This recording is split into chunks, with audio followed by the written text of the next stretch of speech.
Hello everyone, कैसे हैं आप लोग। कल हम लोगों ने डिस्कस किया था कि ऑटोकैड का इंटरफेस कैसा होता है और किस चीज़ को हम क्या कहते हैं। तो कल मैंने ये भी बताया था आप लोगों को कि कमांड बॉक्स के नीचे एक ऑप्शन दिया रहेगा आपके पास मॉडल का, और उस मॉडल के आगे छोटे छोटे टूल्स आपके पास दिए हैं। उन टूल्स को हमने कहा था टूगल बटन्स। उस टूल को हमने टूगल बटन्स कहा था। अब टूगल बटन में क्या क्या चीज़ें आती हैं आपके पास, वो आज हम डिस्कस करने वाले हैं। ठीक है, तो आप ध्यान दीजिए, यहाँ पे पहला ऑप्शन मिलेगा आपको ग्रिड लाइन। ठीक है, या फिर यहाँ पे लिखा हुआ है आपके पास ग्रिड मोड। आप यहाँ ध्यान दीजिए, जैसे ही मैं इस ग्रिड मोड को ऑफ कर देता हूँ तो आपके पास ये जो ग्रिड है वो क्या हो जाएगी, हाइड हो जाएगी। ठीक है, आप यहाँ पे जाइए, मॉडल के सामने फर्स्ट नंबर का टूल मिलेगा आपको ग्रिड मोड। आप उस टूल के ऊपर क्लिक करेंगे और क्लिक करने के बाद आपके पास ग्रिड मोड शो हो जाएगा, और इसके लिए शॉर्टकट की होती है F7। फिर से नोट कर लीजिए, आप यहाँ से टूल पे क्लिक करें और टूल पे क्लिक करने के बाद आपके पास ग्रिड मोड हट जाएगा, मतलब कि आपका कमांड ऑफ है। और जैसे ही मैं इस टूल के ऊपर क्लिक करता हूँ और वो ब्लू कलर में शो होता है, दैट मीन्स कि आपका टूल एक्टिवेट है और आपके पास ग्रिड शो हो रही है, और इसका शॉर्टकट कमांड होता है F7। सेकेंड टूल मिलेगा आपको इसी के अंदर स्नैप मोड। स्नैप मोड में क्या होता है कि जैसे मैं इस टूल को ऑन कर लेता हूँ तो वो पर्टिकुलर जो आपको छोटे छोटे बॉक्सेस दिख रहे हैं जिसे हमने अभी ग्रिड कहा था, उसके कॉर्नर पॉइंट को वो सिलेक्शन लेगा, है ना।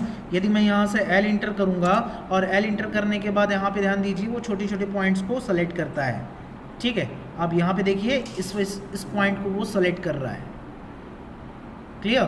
अगर मैं इस रेक्टेंगल के अंदर वाले पोर्शन पे कुछ बनाना चाहता हूँ तो मैं नहीं बना पाऊंगा, क्योंकि वो रेक्टेंगुलर शेप का जो आपका बॉक्स दिखाई दे रहा है या फिर रेक्टेंगुलर शेप का आपके पास ग्रिड है, आप उस ग्रिड के कॉर्नर पॉइंट के ऊपर क्लिक कर पाएंगे, बट उस ग्रिड के सेंटर में क्लिक नहीं कर पाएंगे। क्यों? क्योंकि आपका स्नैप मोड ऑन है, और इसके लिए शॉर्टकट की होती है ऑन और ऑफ करने के लिए F9। आप यहाँ से F9 प्रेस कर दीजिए। F9 प्रेस करने के बाद ये ऑफ होगा। वापस से अगर आप F9 प्रेस करेंगे तो ये क्या होगा, ऑन हो जाएगा। ठीक है, हम इसको अभी ऑफ कर देते हैं। अब देखिए, आप कहीं से भी चीज़ों को बना सकते हैं। ठीक है, नेक्स्ट टूल मिलेगा आपका इसी में ऑर्थो मोड। ठीक है, ऑर्थो मोड किसके लिए यूज़ करते हैं आप, यदि मुझे कोई स्ट्रेट लाइन बनानी है तो आप क्या करेंगे, ऑर्थो मोड को एक्टिवेट कर लेंगे। ठीक है, अब मैंने क्या किया है, ऑर्थो मोड को ऑफ करके रखा है। ऑफ करके रखा है तो आप यहाँ फर्स्ट पॉइंट क्लिक करेंगे, और फर्स्ट पॉइंट क्लिक करने के बाद देखिए मेरा जो लाइन बन रहा है वो लाइन 360 डिग्री पे घूम रही है।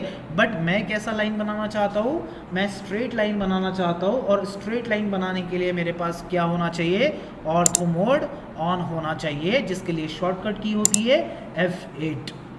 ठीक है, आप यहाँ से F8 प्रेस कर दीजिए तो आपके पास यहाँ से ऑर्थो मोड एक्टिवेट हो जाएगा। अगर आपका टूल ब्लू कलर में है, मतलब वो कैसा है, एक्टिवेट हो चुका है। अब देखिए, मैंने यहाँ पे एक लाइन ऑर्थो मोड को ऑन कर लिया और एक लाइन ड्रॉ कर रहा हूँ, तो यहाँ पे क्या हो रही है, आपकी सीधी लाइन बन रही है।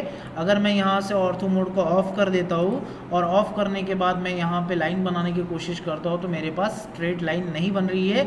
मैं 360 डिग्री में से किसी भी एंगल पे इस लाइन को ड्रॉ कर सकता हूँ। ठीक है, इसके लिए शॉर्टकट की होती है F8, नोट कर लीजिएगा। नेक्स्ट कमांड मिलेगी आपको इसी के अंदर, यहाँ पे मिलेगा आपको पोलार ट्रैकिंग। क्या मिलेगा, पोलार ट्रैकिंग। और पोलार ट्रैकिंग के लिए शॉर्टकट की होती है F10। अब यहाँ देखिए, पोलार ट्रैकिंग का काम क्या होता है कि जैसे मैं कोई लाइन ड्रॉ कर लेता हूँ, जैसे मैंने L इंटर किया, L इंटर करने के बाद मैं यहाँ से पोलार ट्रैकिंग टूल ऑन करूँगा। टूल ऑन करने के बाद यहाँ पे ध्यान दीजिए, उसके बाद एक वाइट कलर का एरो शो कर रहा है, और उस एरो के अंदर यहाँ पे 90 डिग्री, 180, 270 और 360 दिया हुआ है। दैट मीन्स कि क्या करेगा, ये 90 डिग्री पे ट्रैक करेगा ग्रीन कलर की लाइन को जो डॉटेड कलर में आपको शो हो रही है ना। और जैसे आप इसको कहाँ ले जाओगे, वापस से 90 डिग्री के ऊपर लेके जाओगे तो वो आपको ग्रीन कलर की लाइन शो करेगा। फिर यदि आप इसको वर्टिकली घुमा के हॉरिजॉन्टल करोगे, दैट मीन्स कि ये लाइन अगर आप स्टार्टिंग पॉइंट से 180 डिग्री के एंगल पे लाओगे तो वो लाइन को ट्रैक करेगा।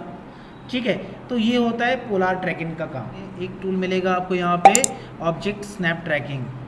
ठीक है, ऑब्जेक्ट स्नैप ट्रैकिंग में क्या होता है कि आपके पास किसी भी ऑब्जेक्ट को यदि आप बनाते हो तो वो क्या करेगा, ट्रैक करने का काम करेगा। जैसे मैंने यहाँ पे एक रेक्टेंगल ड्रॉ किया और एक रेक्टेंगल ड्रॉ करने के बाद देखिए रेक्टेंगल के लिए मैं REC इंटर करता हूँ। REC इंटर करने के बाद मैंने यहाँ पे फर्स्ट पॉइंट क्लिक किया और यहाँ पे सेकंड पॉइंट क्लिक किया, ठीक है। फिर मैं वापस से एक और रेक्टेंगल ड्रॉ करना चाहता हूँ तो मैंने वापस यहाँ पे REC इंटर किया। REC इंटर करने के बाद कर्सर को मैं इस पॉइंट के ऊपर लेके जाऊँगा और यहाँ पे मैं इसको ट्रैक करूँगा। ये देखिए ग्रीन कलर की लाइन आपके पास शो हो रही है, दैट मीन्स कि क्या हो रहा है, वो स्नैपिंग रेफरेंस लाइन, मतलब वो क्या कर रहा है, रेफरेंस लाइन को ट्रैक कर रहा है, ठीक है। अगर आपका ये टूल एक्टिवेट होता है तो ये लाइन आपकी ट्रैक होगी, अदरवाइज नहीं होगी, ठीक है। वो क्या किया, उसने क्या किया है कि उसके रेफरेंस लाइन को सिलेक्ट कर लिया और यहाँ से ग्रीन कलर की लाइन आपके पास शो हो रही है, दैट मीन्स कि आपकी लाइन ट्रैक कर रही है एक दूसरे को, ठीक है। तो आपको समझ में आ गया होगा पोलर ट्रैकिंग क्या होती है। नेक्स्ट टूल मिलेगा आपको इसी के अंदर टॉगल बटन्स में, यहाँ मिलेगा आपको ऑब्जेक्ट स्नैप। ऑब्जेक्ट स्नैप के लिए शॉर्टकट की होती है F3, ठीक है। F3 वाली केसेस में क्या करेंगे, अच्छा F3 अगर आप प्रेस करोगे तो क्या होगा, आपका टूल या तो ऑफ होगा या तो ऑन होगा। यदि आपके पास ऑन और ऑफ करना है तो आप शॉर्टकट की प्रेस कर सकते हैं, अदरवाइज टूल के ऊपर जाके क्लिक कर सकते हैं, जो ऑन भी हो जाएगा और ऑफ भी हो जाएगा, ठीक है। अब मैं इसको करके दिखाता हूँ आपको कि कैसा हो रहा है।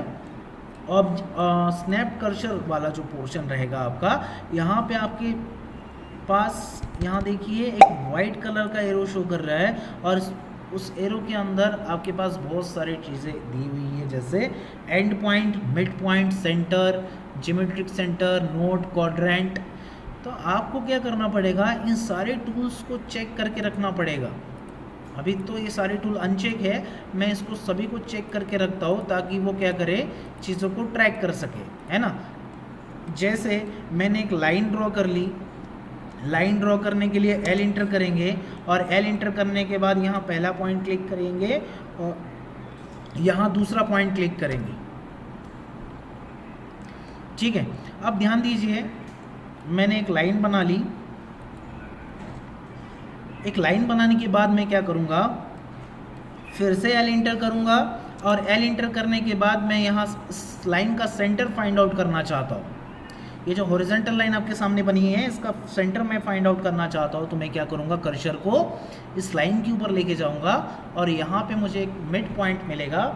मैं इस मिड पॉइंट को सेलेक्ट कर लूँगा साहब। और मिड पॉइंट मुझे क्यों मिल रहा है, क्योंकि मेरा ये वाला टूल ऑन है, ऑब्जेक्ट स्नैप मेरा ऑन है, ठीक है।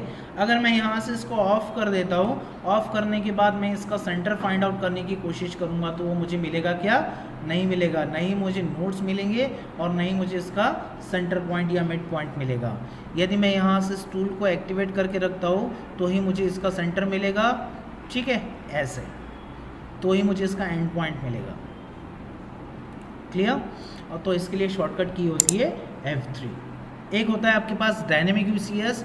आप जब इसके 3D वीडियोस देखेंगे, 3D मॉडलिंग की वीडियोस देखेंगे तो 3D मॉडलिंग की वीडियोस में अगर किसी सॉलिड बॉडी के सरफेस पे कोई चीज़ बनानी है तो आप क्या करेंगे, डायनेमिक यूसीएस को ऑन या ऑफ करने का काम करेंगे और उससे क्या होगा, पर्टिकुलर एक बॉडी के ऊपर या बॉडी के सरफेस के ऊपर आप किसी ऑब्जेक्ट को ड्रॉ कर सकते हैं या फिर कोई भी स्केच बना सकते हैं, चाहे वो सर्कल हो, चाहे रेक्टेंगल हो, चाहे वो आप एक लाइन ड्रॉ करना चाहे तो आप कर सकते हैं, ठीक है। तो टूल बटन्स को हमने आज डिस्कस किया हुआ है। नेक्स्ट वीडियो में हम नई चीज़ें डिस्कस करेंगे जो ड्रॉ टूल बार से रिलेटेड होगी, ठीक है। तो आज के लिए इतना ही काफ़ी है, थैंक यू।